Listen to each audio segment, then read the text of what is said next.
ये चोला पहन के और बिना चप्पल के करता रहूँगा। ये मैंने ठान लिया था 12 साल पहले कि जब तक राहुल जी देश के प्रधानमंत्री नहीं बन जाते तो मैं अपना पूरा जीवन उनके साथ संघर्ष करता रहूँगा। तो राहुल जी ने फिर मुझे कहा मुस्कुराते हुए कि एक दिन आएगा दिनेश और आप कहोगे कि जिस संघर्ष में आप अपना शुरुआत की है वाकई में सही दिशा में किया आपने, और इस देश को हम ऊंचाई पर लेके जाएंगे। इतनी छोटी उम्र में उन्होंने अपने पिता को खोते हुए देखा, दादी माँ को खोते हुए देखा, तो इसलिए हम ये टेंट लगाते हैं। टेंट इसलिए लगाते हैं क्योंकि हमारे जो राहुल जी हैं वो कहीं होटल में नहीं रुकते, कहीं 5 स्टार में नहीं जाते। वो जब होटल में नहीं सो रहे तो हम भी होटल में नहीं सोंगे। जिस वक्त मैं युवावस्था में आया तो फिर मैंने अपने दादी माँ जी से, पिताजी से जब देश को आज़ादी दिलाने का योगदान सुना तो फिर मैंने यही ठान लिया कि हिंदुस्तान को दुनिया में अगर कोई आगे ले जा सकते हैं तो राहुल जी मुझे नजर आए, कांग्रेस पार्टी मुझे नजर आई। कांग्रेस की कोई भी रैली हो, कोई भी सभा हो,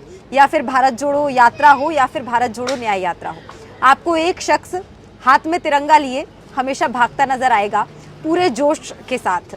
और आज मेरे साथ वही शख्स हैं जो किसी परिचय के मोहताज नहीं है। मुझे लगता है सबने भारत जोड़ो यात्रा और न्याय यात्रा में आपको देखा होगा जिस जोश से आप राहुल गांधी के आगे चलते हैं। और दिनेश जी आज मेरे साथ हैं। तो सबसे पहले मैं आपसे यही जानना चाहूँगी कि कांग्रेस के साथ आप कब से हैं? वैसे तो मेरा पूरा परिवार मेरे जन्म से पहले ही कांग्रेसी है। मेरा परिवार ही नहीं, मैं कहूँगा कि पूरा हिंदुस्तान पहले से ही कांग्रेसी है, क्योंकि हिंदुस्तान पहले अंग्रेज़ों की बेड़ियों में बंधा हुआ था। अगर देश को आज़ादी दिलाने में किसी पार्टी का योगदान नज़र आएगा आपको तो अखिल भारतीय राष्ट्रीय कांग्रेस पार्टी का ही योगदान आपको दिखेगा। चाहे वो हमारे कितने भी पुराने नेताओं की बात करो, देश के प्रथम प्रधानमंत्री पंडित जवाहरलाल नेहरू जी, देश के महात्मा गांधी जी, या स्वर्गीय इंदिरा गांधी जी, राजीव गांधी। उन नेताओं को मैं नहीं देख पाया, लेकिन मेरा परिवार पहले से ही कांग्रेस पार्टी के साथ जुड़ के इस देश में अपना योगदान देता आया है। लेकिन जब मेरा जन्म हुआ और जब मुझे इस देश को जानने का और परिवार वालों से, बड़े बुजुर्गों से समझने का मौका मिला तो उनमें कांग्रेस पार्टी के नेताओं, कांग्रेस पार्टी की जो नीतियां हैं उनको समझने का मौका मिला। तो जिस वक्त मैं युवावस्था में आया तो उस वक्त इस देश की पार्टी, कांग्रेस पार्टी के अगर नेता कोई उभर कर सामने आ रहे थे तो माननीय श्री राहुल जी थे। तो फिर मैंने अपने दादी माँ जी से, पिताजी से जब देश को आज़ादी दिलाने का योगदान सुना तो फिर मैंने यही ठान लिया कि उस योगदान में मैं अपना रोल अदा नहीं कर पाया। जब देश आज़ाद करवाया कांग्रेस पार्टी के नेताओं ने और हिंदुस्तान के तमाम उन नेताओं ने जो अपना योगदान दिया, मैं नहीं दे पाया। लेकिन मैंने ये ठाना कि इस वक्त भी देश को ज़रूरत है उस नेता के साथ खड़ा होने की कि हिंदुस्तान को दुनिया में अगर कोई आगे ले जा सकते हैं तो राहुल जी मुझे नज़र आए, कांग्रेस पार्टी मुझे नज़र आई। तो फिर मैंने ठान लिया कि अब मेरा तन मन धन पूरा जीवन कांग्रेस पार्टी के लिए, कांग्रेस पार्टी के नेता श्री राहुल जी के लिए मैं समर्पित करता हूं कि जब तक राहुल जी देश के प्रधानमंत्री नहीं बन जाते तो मैं अपना पूरा जीवन उनके साथ संघर्ष करता रहूँगा। ये चोला पहन के और बिना चप्पल के करता रहूँगा। ये मैंने ठान लिया था 12 साल पहले और वो अंतराल ऐसे चलता जा रहा है। अब देखते हैं कितना और टाइम लगेगा। 12 साल पहले आपने कहा, मुझे लगता है लगभग ये वही समय था जब बीजेपी अपना पूरा तंत्र लगा रही थी राहुल गांधी की इमेज खराब करने में। तो उस समय में भी, उस समय से लेके अभी तक क्या भावना से आप अभी तक डटे हुए हैं कि बुरा लगता है जब इस तरीके की चीज़ें आप उस इंसान के बारे में सुनते हैं जिस इंसान को देख करके आप राजनीति में आए हैं और जिस इंसान को देख करके आपने ये ठाना कि अब ये जब तक प्रधानमंत्री नहीं बन जाते मैं तब तक ऐसे ही पैदल बिना चप्पलों के चलता रहूँगा? जब मैंने अपने इस संघर्ष की शुरुआत की थी राहुल जी के साथ, उस वक्त देश कांग्रेस पार्टी इस देश को आगे बढ़ा रही थी। तो राहुल जी अपना योगदान सरकार में होते हुए ना किसी पद पे थे, ना कोई भी जिम्मेवारी वो लेके चल रहे थे, लेकिन बिना किसी पद के भी राहुल जी संघर्ष के पथ पे चल रहे थे। जैसे भट्टा पारसोल जो राहुल जी किसानों के बीच गए, तो राहुल जी कहते हैं कि मैं किसानों की आवाज़ को बुलंद करने के लिए जब निकला मेरी इमेज पहले मीडिया, देश की मीडिया बड़ी चढ़ा बढ़ा के दिखा रही थी, लेकिन जैसे ही गरीबों की आवाज़ उठानी मैंने चाही, किसानों के बीच में गया, भट्टा पारसोल में अपना किसानों के बीच गया, तो मेरी इमेज को ख़राब करने के लिए पूरा षड्यंत्र लग गया। पूरे देश की मीडिया मेरे खिलाफ बोलने लग गई। लेकिन मैंने ठान लिया था, चाहे मीडिया, चाहे कोई भी राहुल जी की इमेज को कितना भी ख़राब क्यों ना करना चाहे, लेकिन इस एक ही नेता है ये जो वाकई में इस देश को आगे बढ़ा सकते हैं। मैं उनके साथ जुड़ा, मेरे को लोग पागल कहते थे, क्योंकि राहुल जी की इमेज को ख़राब करने के लिए जब निकले थे तो इतनी इमेज ख़राब करने के पता नहीं क्या क्या शब्द बोल रहे थे। मैं तो अपने मुख से बोलना भी मुझे अच्छा नहीं लग रहा। और वो कह रहे थे कि जैसे वो है उनको ऐसा ही एक और दूसरा अब नज़र आ रहा है, जैसे बिना चप्पल के झंडा लेके चल रहा है। मुझे कोई फ़र्क नहीं पड़ा, क्योंकि जब भी आप कोई शुभ काम करते हो, जो अच्छा काम करते हो, पहले उसका मजाक उड़ाया जाता है। जिस तरह राहुल जी का मजाक उड़ाया जा रहा है, एक दिन आएगा राहुल जी देश को के लिए जो अपना खून पसीना अभी दे रहे हैं, तो दुनिया के नक्शे पर अगर जब लेके जाएंगे तो एक ही है शख्स, वो राहुल जी हैं। तो मुझे इस बात से कोई फ़र्क नहीं पड़ा, मैं चलता रहा। राहुल गांधी से मिले हैं आप कभी? मैं तो कांग्रेस पार्टी के राहुल जी का एक छोटा सा कार्यकर्ता हूँ। बट फिर भी कोई किस्सा ऐसा कभी मिले हो आप उनसे? देखो, हिंदुस्तान के तमाम, चाहे वो किसी भी वर्ग से हो, राहुल जी हर तबके से मिलके चल रहे हैं। आप भी पिछले कई वर्षों से देख भी रहे होंगे, जिस तरह भारत जोड़ो यात्रा थी, हम भी उस यात्रा में जाने का सौभाग्य मिला। कन्याकुमारी से कश्मीर तक की जो यात्रा थी, तो वो लोगों के बीच में गए, उनसे जाना कि देश को हम कैसे आगे बढ़ा सकते हैं। लोगों जो सभी से मिलते राहुल जी, और मैं भी उनके साथ संघर्ष कर रहा हूँ, तो राहुल जी हमसे मिलते हैं, बड़ा प्यार करते हैं और हमें और मजबूत करने में मुझे शक्ति देते हैं। पर कोई एक ऐसा किस्सा जब उनसे मुलाकात हुई हो और जो अंदर जज्बा है वो बढ़ गया हो और ज़्यादा, क्योंकि मुलाकात उनकी यात्रा के दौरान बहुत लोगों से हुई, सबसे मिले। आप 12 साल से जिस जोश के साथ, जिस संकल्प के साथ राहुल गांधी के साथ कदम से कदम मिलाकर चल रहे हैं, तो मुझे लगता है मुलाकात तो हुई होगी और कुछ ऐसा बोला भी होगा उन्होंने, कुछ बातचीत हुई, कुछ कहा उन्होंने आपसे? मैं जब शुरुआत में मैंने अपने इस संघर्ष की शुरुआत की थी, मैं भी इसको एक यात्रा मानता हूँ। राहुल जी को देश का प्रधानमंत्री बनाने की जो यात्रा मैंने शुरू की, तो शुरुआत में ही राहुल जी ने मेरे से मुलाकात की, मिले, तो उस वक्त बोला कि आप क्या चाहते हो, आप इतना संघर्ष कर रहे हो, पार्टी के लिए झंडा लेके चल रहे हो, मैं आपका क्या, आपकी इस योगदान में, मैं इस संघर्ष में आपका क्या योगदान दे सकता हूँ, आपको कहीं मेरी कहाँ ज़रूरत है। मैंने उसी दिन ये की बात बोली कि मैं आपको अपना सब कुछ मानता हूँ और मुझे कुछ नहीं चाहिए, मैं इस देश को वर्ल्ड में ताज पर देखना चाहता हूँ, ये मेरी तमन्ना है। और मुझे लगता है कि मेरे सपने को अगर कोई साकार कर सकते राहुल जी, तो आप ही कर सकते हो। तो बस मुझे मेरा सपना, मैं राहुल देश को, हिंदुस्तान को ताज पर देखना चाहता हूँ, ये मेरी तमन्ना है।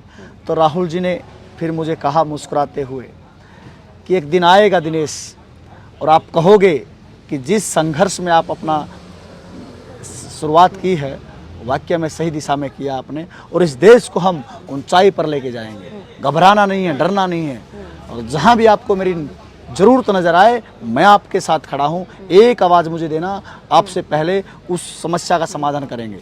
तो मुझे लगा कि राहुल जी ही हैं जो इतना कॉन्फिडेंस के साथ इस देश की मजबूत करने में, अपनी बात को, लोगों की आवाज़ को बुलंद करने में निकले। तो फिर मैंने ठान लिया, हाँ वाकई में जिसको मैंने परखा है वो यही इंसान है, और यही इंसान राहुल जी को, और यही इंसान देश को आगे ले जा सकते हैं। तो मैं चलता रहा। आपने अभी एक और चीज़ कही कि आप बिना पैरों में चप्पल पहने चल रहे हैं, 12 साल हो गए। तो ये मतलब ये दिमाग में ये आइडिया कैसे आया कि अब चप्पल नहीं पहननी, और जब राहुल गांधी प्रधानमंत्री बन जाएंगे तभी चप्पल पहनेंगे?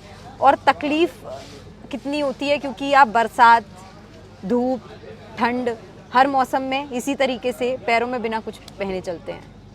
ये तो मैडम कुछ भी तकलीफ़ नहीं है। तकलीफ़ तो जब सुना हमें तब हुआ था कि इस देश को आज़ादी दिलाने में जिन नेताओं का योगदान मुझे सुनने में आया, देखने को तो नहीं पाए, लेकिन उस परिवार ने इस देश के लिए इतना बड़ा बलिदान दिया, इस देश के लिए, चाहे दादी माँ इंदिरा गांधी जी की हम बताएं, राजीव जी की हम बताएं, और राहुल जी को जो दर्द हुआ होगा उस वक्त, उस छोटी सी उम्र में अपनी दादी माँ को खोते हुए देखा, अपने पिताजी को कुछ दिन बाद फिर देश के लिए बलिदान देते हुए नजर आए। तो मैंने इस देखा कि इतनी छोटी उम्र में उन्होंने अपने पिता को खोते हुए देखा, दादी माँ को खोते हुए देखा, लेकिन वो दर्द लेके इस देश के लिए जो संघर्ष कर रहे हैं। तो ये चप्पल वाली जो बात है तो कहीं भी उसके तो कुछ भी नहीं है। तो फिर मैंने ये सोचा कि जब राहुल जी इतना कर रहे हैं, इतना दर्द लेके चल रहे हैं और वो कहीं रुक नहीं रहे, कहीं थक नहीं रहे, कहीं कोई किसी बात से डरते नहीं हैं, बेधड़क अपनी आवाज़ को, लोगों की आवाज़ को बुलंद करने निकले हैं, तो मैं भी छोटा सा इस महायज्ञ में एक छोटी सी आहुति डालने का मैं प्रयास करूंगा।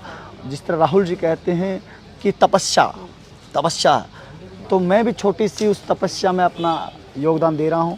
और जो बिना चप्पल के चलने का जो बात है, ये आस्था है मेरी कि अगर थोड़ा कष्ट सहन करेंगे तो पता चलेगा कि हाँ, जो और भी बहुत लोग हैं जिसके पाँव में चप्पल नहीं है, बहुत गरीब हैं, तो क्यों नहीं हम भी बिना चप्पल के इस संघर्ष को ऐसे जारी रखें। तो इसलिए ऐसे कर रहा हूँ और तकलीफ़ वाली कोई बात नहीं। आपने लगभग अपना पूरा जीवन कांग्रेस के लिए समर्पित कर दिया, तो इससे जुड़ा एक सवाल है कि परिवार में कौन कौन है और परिवार इस चीज़ की मतलब अनुमति दी परिवार ने, परिवार साथ है, या फिर जब शुरुआत की तब कुछ मुश्किलें आई या परिवार ने मना किया? जब शुरुआत के दिन थे तो मैं उस वक्त स्कूल की पढ़ाई कर रहा था, लगभग वो स्कूल की पढ़ाई 12th कंप्लीट होने को थी। तो फिर मैं अपना थोड़ा छुप के राहुल जी की सभाओं में टीवी पर हेडलाइन देख के कि राहुल जी 1 दिन के लिए या 2 दिन के लिए उस राज्य में जा रहे हैं, तो फिर मैं अपना एक छोटा झोला में कपड़े डाल के और मैं चल पड़ता था, यही बोल के कि मैं जा रहा हूँ दोस्त के पास ऐसे। तो मैं ये शुरुआत मैंने ऐसी की। लेकिन जब मैं चला और थोड़ा कुछ दिन बाद पता चला परिवार वालों को, तो उन्होंने बोला कि बेटा अपना परिवार इतना सक्षम नहीं है कि पैसा भी बहुत लगता है, आप जैसे घूम रहे हो और इतनी दूर जाते हो, पता नहीं क्या हो जाए और हमें तकलीफ़ होती है, हम कभी पहले हम तो कहीं नहीं गए। तो मैंने यही कहा कि पिताजी माताजी, जब इस परिवार ने, गांधी परिवार ने, कांग्रेस पार्टी ने इस देश के लिए इतना बलिदान दिया है, तो मैं इन चीज़ों से आप मत घबराइए, मैं आपके नाम को गिरने नहीं दूंगा, कहीं तकलीफ़ नहीं आने दूंगा और अच्छा ही करूंगा। तो मैंने बताया कि मैं राहुल जी के साथ चलता हूं और ये जीवन अब उनके लिए समर्पित है। तो पैसे की जो बात कह रहे थे, ये भी कहा कि मैं आपका पैसा भी ज़्यादा ख़राब नहीं होने दूंगा, मैं कष्ट सहन कर लूँगा, मैं तकलीफ़ सहन कर लूँगा, लेकिन आपका पैसा ज़्यादा ख़राब नहीं होगा, क्योंकि मेरा परिवार बहुत छोटा परिवार है, किसान परिवार है। तो मैंने उस चीज़ को भी देख के मैं चला कि ज़्यादा पैसा घर वालों का हम ना ले कि जिससे परिवार को भी तकलीफ़ हो, कम पैसे में और अपना काम को करें। तो मैं चला। कुछ दिन बाद फिर परिवार ने देखा कि हमारा दिनेश जो है राहुल जी के साथ संघर्ष कर रहा है, तो उनको भी अच्छा लगा कि हाँ, अभी अच्छे कर्म पे चल रहे हैं, कोई गलत नहीं है, क्योंकि कांग्रेस पार्टी ने और इस परिवार ने देश के लिए बलिदान दिया है और हमारा बच्चा जा रहा है, तो फिर कोई दिक्कत नहीं, सही चल रही है, तो कोई दिक्कत नहीं। फिर वो धीरे धीरे वो समझने लग गए, कोई दिक्कत वाली बात परिवार नहीं। साथ है, अब परिवार तो पहले से ही साथ हो गया, मतलब फिर अब कोई हाँ, दिक्कत नहीं है। फिर उनको जब राहुल जी मेरे से मिले, कहीं दिखते तो उनको अच्छा भी लगा, तो उनको सहारा मिला। बिना परिवार के हम कुछ नहीं कर सकते, तो परिवार का सहारा मिला तो मैं कर रहा हूँ। तो दिनेश जी, आपने बोला कि आप कांग्रेस की विचारधारा और जिस तरीके से आज़ादी के समय में कांग्रेस ने संघर्ष किया है इस देश को आज़ादी दिलाने में, उस विचारधारा से आप मेल खाते हैं और इसीलिए आप राहुल गांधी के साथ हैं। तो बीजेपी और कांग्रेस में क्या अंतर लगता है आपको? बीजेपी और कांग्रेस में ज़मीन आसमान का फ़र्क है। हम आज से नहीं, पिछले कई वर्षों के, अगर हम पिछले जैसे हिंदुस्तान अंग्रेज़ों से गुलाम था, अंग्रेज़ देश पर अत्याचार कर रहे थे, तो कांग्रेस पार्टी इस देश को आज़ादी दिलाने में, आंदोलन में अपनी हिस्सेदारी दे रही थी। और आरएसएस और बीजेपी अंग्रेज़ों से मिलके इस देश को खोखला करने में उनको डिम्मक की तरह काम कर रही थी, क्योंकि आरएसएस के जो नेता हैं उन्होंने तो माफ़ीनामा के भी पत्थर लिखे और उन अंग्रेज़ लोगों ने आरएसएस के कुछ लोगों को तो पेंशन तक दी और इस देश के नेताओं को, कांग्रेस के नेताओं को जेलों में डाला। क्यों? क्योंकि वो देश की आवाज़ को, देश को आज़ाद करने निकले थे। इसलिए अंग्रेज़ अत्याचार कांग्रेस के नेताओं पर कर रहे थे, देश पर कर रहे थे। और आरएसएस के जो नेता थे, जो इस वक्त जो कांग्रेस की विचारधारा से मेल नहीं खा रहे थे, वो अंग्रेज़ों के विचारधारा से मेल खा रहे थे। वो अंग्रेज़ लोग आरएसएस को और वो जो कांग्रेस और देश को आज़ादी दिलाने के खिलाफ जो लोग थे, उन लोगों को एक सहारा बन रहे थे। अंग्रेज़ लोग उनको हर तरीके से सुविधाएं दे रहे थे। तो पहला योगदान तो कांग्रेस पार्टी यहीं आपको दिखेगा और यहीं आरएसएस, बीजेपी और कांग्रेस का फ़र्क आपको नज़र आएगा कि एक हिंदुस्तान को कमज़ोर करने में अंग्रेज़ों के साथ था और एक कांग्रेस पार्टी, उनके नेता हिंदुस्तान को आज़ादी दिलाने में और इसको मजबूत करने में वहाँ थे। उसके बाद आपको दूसरा फ़र्क आपको हर जगह दिखेगा कि आरएसएस, बीजेपी की विचारधारा हिंदुस्तान को तोड़ने की नज़र आएगी। चाहे वो किसी भी धर्म की बात करें, हिंदू, मुस्लिम, सिख, ईसाई, हम कहते हैं हम सब भाई भाई, वो कहते हैं कि हम सब अलग अलग। वो तोड़ने की बात करते हैं और कांग्रेस पार्टी जोड़ने की बात करती है। उनके लिए ना कोई धर्म है, ना कोई जाति है, उनके लिए एक ही बात है, अंग्रेज़ों वाली नीति पे चलते हैं कि फूट डालो, राज करो। और वही इस वक्त वो विचारधारा इस देश को तोड़ने, इसको कमज़ोर करने चली हुई है। कांग्रेस पार्टी और हमारे राहुल जी इस देश को आगे बढ़ाने में और देश को जोड़ने और इस देश को जो भी अभी अन्याय के खिलाफ न्याय का ये महायज्ञ हो रहा है, ये महासंग्राम है, इसमें न्याय की जीत होगी और इसमें राहुल जी अपना योगदान दे रहे हैं। तो इसलिए आपको बहुत फ़र्क नज़र आएगा कांग्रेस और बीजेपी के नेताओं में। अब राहुल जी और मोदी की अगर हम बात करें, मोदी जी की बात करें, तो मोदी जी जो भी कहते हैं उस देश को गुमराह करने की बात करते हैं। कितने भी आप चुनावी वायदे उनके थे, 15-15 लाख, काला धन, युवाओं को रोजगार, हर वादे उनके खराब और फैल हुए हैं। युवाओं को रोजगार के नाम पर वो देश के युवाओं को पकोड़ा तलने का काम बताते हैं। काले धन के नाम पर अमित शाह जी जैसे नेता वो हमारे चुनावी भाषण बोलते हैं और बहुत सारी ऐसी बातें हैं जो राहुल जी और मोदी जी में फ़र्क है। मोदी जी केवल भाषणबाजी करते हैं, ड्रामेबाजी कहेंगे हम, ड्रामेबाजी करते हैं, और राहुल जी जो कहते हैं उनकी बात बिल्कुल पत्थर पर लकीर की तरह है। जो राहुल जी बोल देंगे उसको करके दिखाएंगे। ऐसे बहुत सारे एग्जाम्पल हैं। राहुल जी ने इस देश के युवाओं के लिए जो वायदे किए, जहाँ भी हमारी सरकारें हुई वहाँ अपनी बात को उस राज्य में करके दिखाया। और राहुल जी ने, अब हमारी पिछले चुनाव में हमारी हार हो गई थी, राहुल जी उस वक्त कांग्रेस पार्टी के राष्ट्रीय अध्यक्ष थे, लेकिन राहुल जी ने इस्तीफा दिया और बोला कि मैं अब इसको वापस नहीं। हम सब लोग, मैं भी था, कांग्रेस पार्टी के और तमाम नेता थे, उन्होंने बोला कि आप इस्तीफा मत दो, आपको ये वापस, लेकिन नहीं, राहुल जी कहते जो मैंने बोल दिया, जो मैंने कर दिया, मैं वापस नहीं आऊँगा, किसी और को अध्यक्ष बनाओ। तो जो राहुल जी कहते हैं उसको करके दिखाते, चाहे राहुल जी का नुकसान भी क्यों ना हो जाओ, लेकिन वो अपनी जुबान से, अपनी बात से पीछे नहीं हटते। तो बहुत फ़र्क है। राहुल जी ने तो कह दिया है डरो मत, लेकिन आपसे मुझे एक सवाल पूछना है, क्योंकि यात्रा में इस दौरान मैं भी शामिल रही तो मैंने देखा इतना जोश कहाँ से आता है, इतनी एनर्जी आपके अंदर जो मैं देखती हूँ। आप पूरा टाइम झंडा लेके भागते रहते हैं, इसके लिए बहुत एनर्जी चाहिए, बहुत जोश चाहिए, क्योंकि 1-2 दिन कोई इंसान कर सकता है। आपको 12 साल हो गए, मुझे नहीं लगता कोई भी कांग्रेस का ऐसा कार्यक्रम रहा होगा जो आपने मिस किया होगा। और यात्रा के दौरान आप पूरे जोश के साथ भागते हुए आगे झंडा लेकर नजर आते हैं, इतनी एनर्जी कहाँ से आती है? ये एनर्जी मेरे नेता से मेरे को मिलती है, राहुल जी से मिलती है। क्योंकि अब राहुल जी ने पिछले कई सालों से मैं देखता जा रहा हूँ, जिस तरह जहाँ भी चुनाव कैंपेनिंग होती है पूरे दमखम से वहाँ प्रचार करने निकलते हैं। रात के 10-11 बज जाते हैं, चाहे वो धूल हो, बारिश हो, तूफान हो, वो कभी वो नहीं डरते, कभी वो नहीं थकते। तो वहाँ से मुझे भी पॉजिटिविटी मिलती है कि मेरे नेता, हमारे देश के नेता इतना संघर्ष कर रहे हैं। जिस परिवार के ऐसे महान नेताओं ने देश के लिए योगदान दिया, 3 प्रधानमंत्री दिए, और उन्हीं के परिवार से उन पार्टी के नेता इतना संघर्ष कर रहे हैं।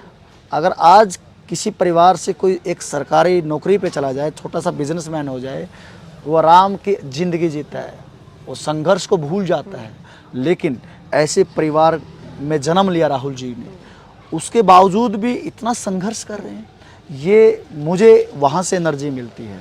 और फिर जब राहुल जी भारत जोड़ो यात्रा कर रहे थे, उन्होंने पूरे हिंदुस्तान को, इस देश की समस्याओं को जानने समझने, पूरा देश पैदल नाप दिया।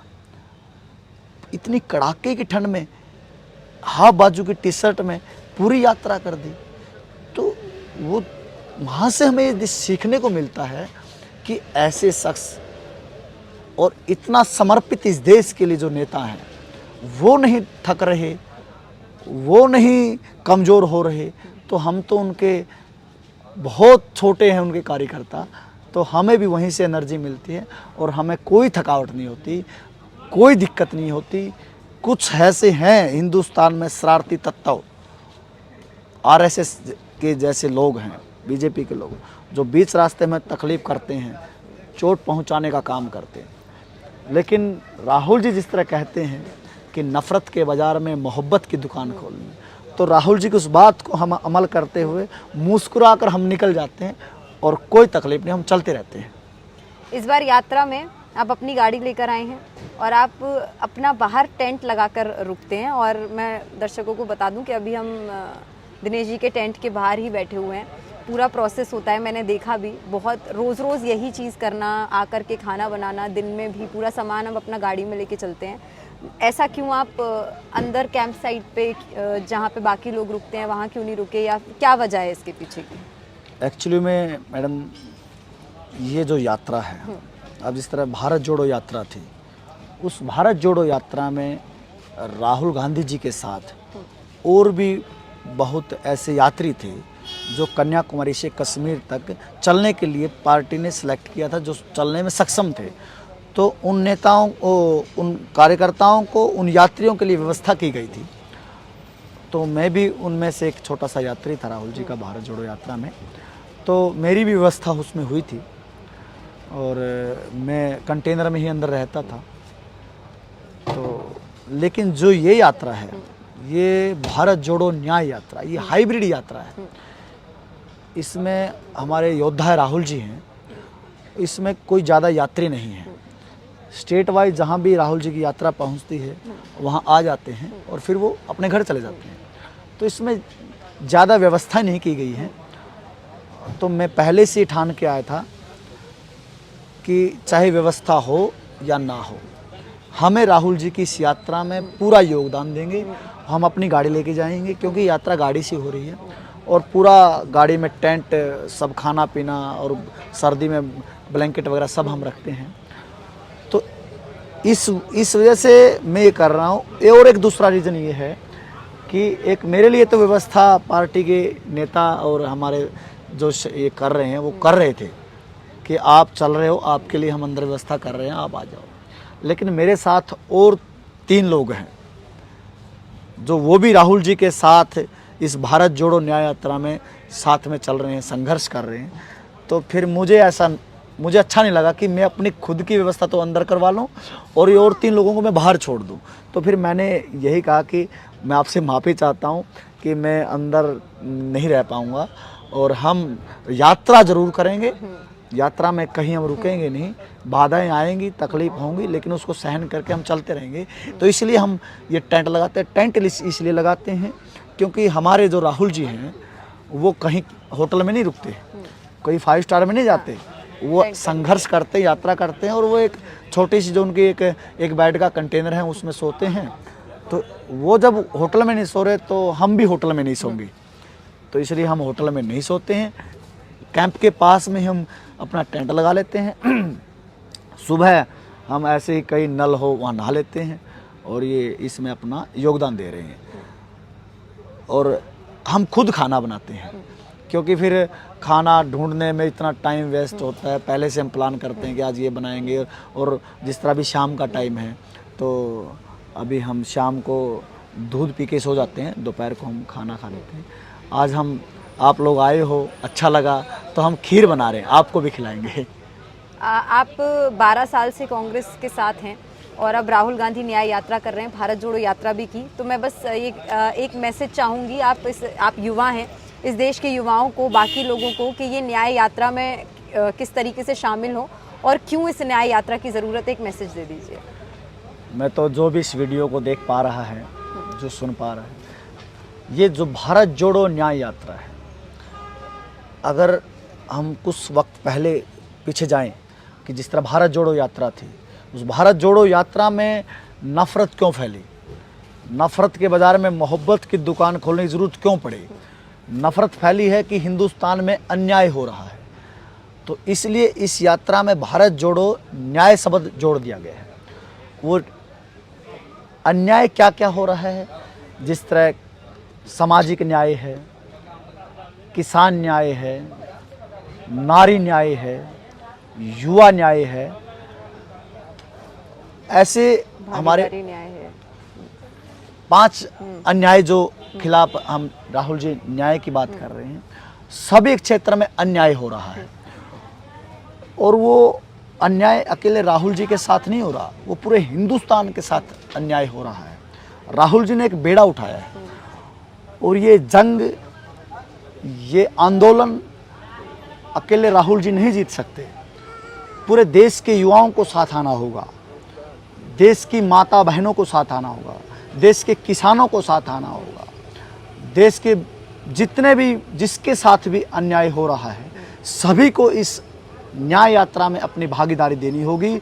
और इस देश में अन्याय के खिलाफ जो ये न्याय का महायज्ञ राहुल जी ने इसकी शुरुआत की है, इसमें अपनी अपनी जहाँ भी आप जो भी इसमें योगदान दे सकते, आहुति डालने का काम कर सकते, वो आइए और इस महासंग्राम में अपना योगदान देके हिंदुस्तान को आगे बढ़ाइए और अन्याय के खिलाफ न्याय की आवाज़ को बुलंद कीजिए। ज़रूर एक दिन हिंदुस्तान को न्याय मिलेगा, हम सबको साथ आना होगा। और राहुल जी जो भारत जोड़ो न्याय यात्रा कर रहे हैं, वो हिंदुस्तान के सभी के लिए इसकी शुरुआत की है और हम सब साथ आएंगे तो वाकई में हिंदुस्तान को न्याय मिलेगा। बहुत बहुत शुक्रिया दिनेश जी। मुझे पता है कि बहुत आप पूरा दिन चलते हैं, उसके बाद आपको टेंट लगाना होता है, खाना बनाना होता है, बहुत आपने इतना भी समय दिया, बहुत शुक्रिया उसके लिए। और मैं उम्मीद करूंगी कि आपका ये मैसेज इस देश के हर घर तक पहुंचे और ज़्यादा से ज़्यादा लोग न्याय यात्रा से जुड़ें और राहुल गांधी की इस मुहिम से जुड़ें। बहुत बहुत धन्यवाद मैडम, आप हमारे पास आए, हमारे इस मोहब्बत की दुकान में आए। अब हम आपको मोहब्बत की खीर खिलाएंगे। बहुत बहुत धन्यवाद, थैंक यू सो मच। तो नफरत के बाजार में मोहब्बत की दुकान राहुल गांधी खोलने निकले हैं और उसी के साथ 12 साल से दिनेश जी कांग्रेस के साथ चल रहे हैं। हर रैली, हर सभा में ये आपको देखने को मिलेंगे और इनका जज्बा कभी कम नहीं होता। हमेशा ये उसी एनर्जी के साथ दौड़ते भागते आपको राहुल गांधी के साथ कदम से कदम मिलाते चलते नजर आएंगे, क्योंकि इन्होंने ठान लिया है जब तक राहुल गांधी देश के प्रधानमंत्री नहीं बन जाते, ना तो ये पैरों में चप्पल पहनेंगे और ये इसी तरीके से कांग्रेस के साथ चलते रहेंगे। तो भारत जोड़ो न्याय यात्रा जारी है और दिनेश जी के साथ आज हमने बातचीत की, बहुत अच्छा लगा।